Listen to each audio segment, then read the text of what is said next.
everyone and welcome back to another edition of the BUKC from the perspective of Rich T Racing. I am fortunate enough to commentate on the Mains Championship with Double Dash Motorsport Media, and unfortunately there isn't any live streaming for the intermediates, but I thought, you know what, let's try and grab a seat. And I was fortunate enough to be able to grab that with Swansea C, which was fantastic, get to race for Swansea again, and yeah, this is my race. I'm going to take you through that. And yeah, hopefully you'll find it entertaining, and hopefully it will be a nice little return to sort of the old BUKC media back in the day. God, I miss it. So just before I take you through the race itself, I'm going to take you through my qualifying lap. You can see here we are behind two drivers as we cross the start-finish line that was so wet. The checkered flag actually just comes out there, and I just got across the line. But you can see I've just tanked it down the inside at turn 2, Henry's Bend. Go down the inside of this chap into hairpin 1. So you can see here on this particular lap, which was my fastest, I've already had to overtake two people. So that just shows how sort of a weird lap this was. But anyway, coming through hairpin 2, outside line, follow that black line around, cut in, you get so much traction out of there. It is actually unbelievable. Through the S's, lifting, no braking, you can almost take the second S flat, and now coming into Sime Sweep, this is where you can actually just live. This is where I was picking up so much time. I was losing time through Paulbins because I wasn't running on the really grippy curbing, which is an error on my part. There we go. Coming up now into Garda, you can basically take a dry line through here just a little bit later on exit, run your right wheel over the new curbing they've got there, and unfortunately I muck up the centre chicane. Basically you want to be completely across the curb through there. You get great grip, great traction, come a little bit to the outside line for Cafe Curve, run your right wheels over the curb and take the right line through there because it was so wet on the left side of the grid that basically you aquaplaning everywhere and the engine was cutting out. So I had to work out through that session where the puddles were to avoid to make sure the engine didn't cut out. That lap was actually good enough for pole position, but I got a penalty for overtaking under yellow flag. So that lap was deleted. So I actually start this race, which I'm going to do now. I actually start this race in P3. But I just felt like watching that lap back, thanks to one of the Swansea drivers, was really, really beneficial because I could see where I was making up time, where I was losing. So that's what I was able to pick up watching that footage. And I knew coming into this that I stood a very good chance of maybe even winning this race. But obviously it is, even like if you're watching this and you're racing BUKC mains, you might think, oh, winning BUKC Inters, you're a mains driver, you do a lot of racing, sure, that should be easy.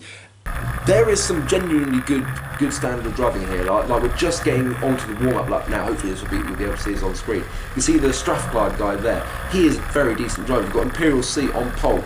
Very good driver. The Cardiff A captain next to me. Also, they're all good, very good drivers. So it's not going to just be a walk in the park for someone like me to win a race. Yes, I've got a lot of BUKC mains experience. Yes, I've got a lot of experience in Club 100, but that is not a golden ticket for winning a race. But anyway, enough of the build-up. We're now ready to go with this start. Starts taking a while up until this point, but we're going to watch Pushcart Johnny move away, watch the lights. They go green now, and pole position has actually got away a little bit too quickly. Left Strathclyde for dead, so I'm already up into P2, following in behind Imperial C. You'll notice there I have just run wide, get a bit of a tap now, just going through Henry's Bend, and we're now falling behind Cardiff A. We're now falling down to at least 5th, and we're on the really not the correct line to be on. It's Cardiff A actually take the lead there. Strathclyde going down, but yeah, outside line. This is not where I want to be. This is where I'm going to lose a fair few positions. I'm down to at least 6th, I think now, heading through hairpin 2. A couple of guys diving down the inside, 2 people diving down the inside. Not a lot of grip there, so they're not going to have the best traction coming out of that corner. But as we guys, I believe that was Cardiff A spinning off there. So we made up another position. We're going to take this guy down the inside into Sime Sweep. So not the best start there. We've dropped down to, I think we're in at least 5th place. So falling down from 3rd place. Obviously, Poleman went a bit quick. We've run wide here. I think someone was trying to dive down the inside there as well. Difficult corner. Didn't get a track limits warning for that, which I think is fair play. First lap. But yeah, again, it has to be said, I was not coming into this in the best frame of mind. I'm not taking the correct line through there. But I've now got someone who I believe is UCL. Don't quote me on that, but I think that's UCL in front of me. So I come across the line, I can tell I'm gaining on him now, coming into Conway's, look to the inside, think better of it, run a bit wide, but I can tell I am already gaining on these guys. Those guys in front taking wide lines, I'm taking the inside line based on my qualifying lap, doing brilliantly, and then, yeah, I got taken out by, I don't know who, I think it is actually the 58. And to say I wasn't particularly happy about that would be an understatement. I gave that person such a big middle finger. It was actually ridiculous. I'm a bit embarrassed by just how sort of unnecessary I was there. But yeah, you saw there just as I come out of it, I did get an overtake immediately done on the run up towards hairpin 2. I'm now looking at the back of this guy in the high visibility helmet. Get down the inside of him into side sweep, a move I would never normally try in dry conditions. I think if we were in dry right now, this would be my race over. We come across to finish the second lap. The 58 got a black flag for that incident. I made sure the steward gave him a penalty. I went like that to him as I drove along. Coming out into hairpin 2, hairpin 1 even, and we've been given another bump, and I literally lost it at this point. I was going like I was properly throwing my hand up in the air. Very unnecessary, but I was just a bit pissed off. Coming now into Conway's, the start line was again so slippery, just you can see the rear end going. That chap has run extremely wide, and look, by this point I've worked out the inside line at Henry's Bend, at turn 2, was so superior. You actually have no idea how superior it was, although I haven't just said that. That guy's done a very decent little dive bomb into hairpin 1. So now I've lost a position there.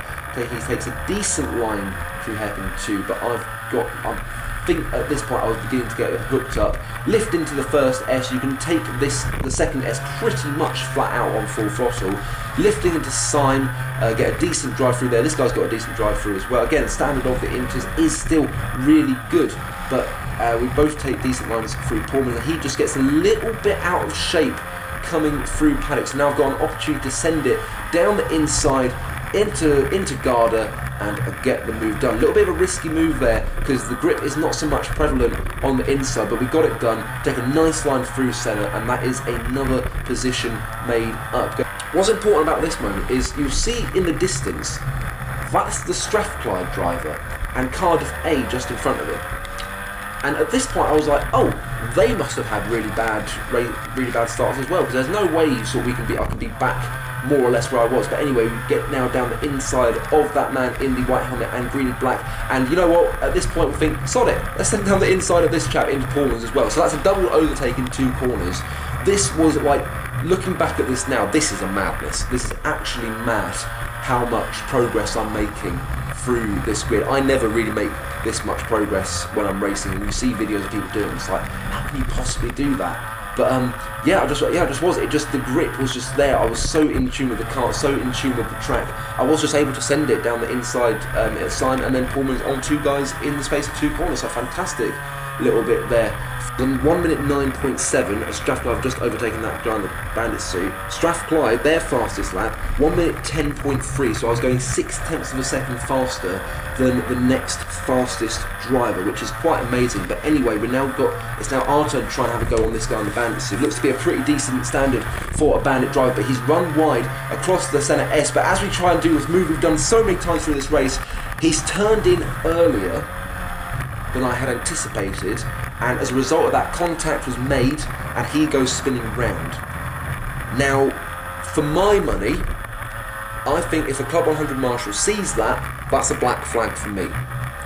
And first of all, what I have to say is I have to apologise to that driver. I don't know if you're watching, but if you were that driver, if you were taken out by me, green helmet, I apologise for that. I'm an ineligible driver. I shouldn't have been in that sort of position. I shouldn't have been like being as aggressive as I was, but I've sort of forgotten that it wasn't, I was just racing for me. I was trying to do as well as I possibly could. So I apologise for that. I think again, if a Club 100 Marshal sees that, it's advantage by contact, bump and pass, and I would get a black flag. But fortunately, as there's a spinner there, that might have been another position for me. Fortunately, there was no Marshal, I didn't get a black flag, and for me, I've watched it back a few times now, for me, it's a racing incident. I am perfectly obliged to go for the inside line. There was a gap. He's turned in on me, he or she has turned in on me sooner than he should have done, he or she should have done, and that's what's initiated the contact there for me. So I think the correct decision there was not to get a black flag, but again, I think if a Club 100 marshal sees that, it's a black flag.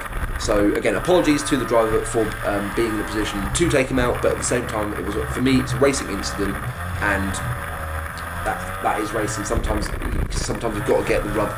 Cardiff A struggling with a back marker. Strathclyde going to the extreme inside, almost as if they're trying to initiate an overtake, and he's actually done a bit of a madness there, because he's now got past this back marker, and he's now having to go down the inside of Cardiff A, so being quite aggressive on his overtaking there. He's actually pulled it off, which is fair play there, because the line on the inside of hairpin 2 is not beneficial in these conditions, but he's made it work on the Cardiff driver. I'm now properly behind Cardiff, but you can see that where Strathclyde are good in hairpin 2, it's not so good through the likes of Sunsweep, and Cardiff now diving down the inside of the Strathclyde driver. You can maybe just about pick that up on the onboard. He gave the indication to him, like, let's work together, let's try and get these guys. So at this point I knew that we were actually right at the front of the field. Cardiff having none of it, which I like to see, but at the same time, not working together has cost him, as I now get an overtake down the inside of Senna. He ran a bit wide, easy move.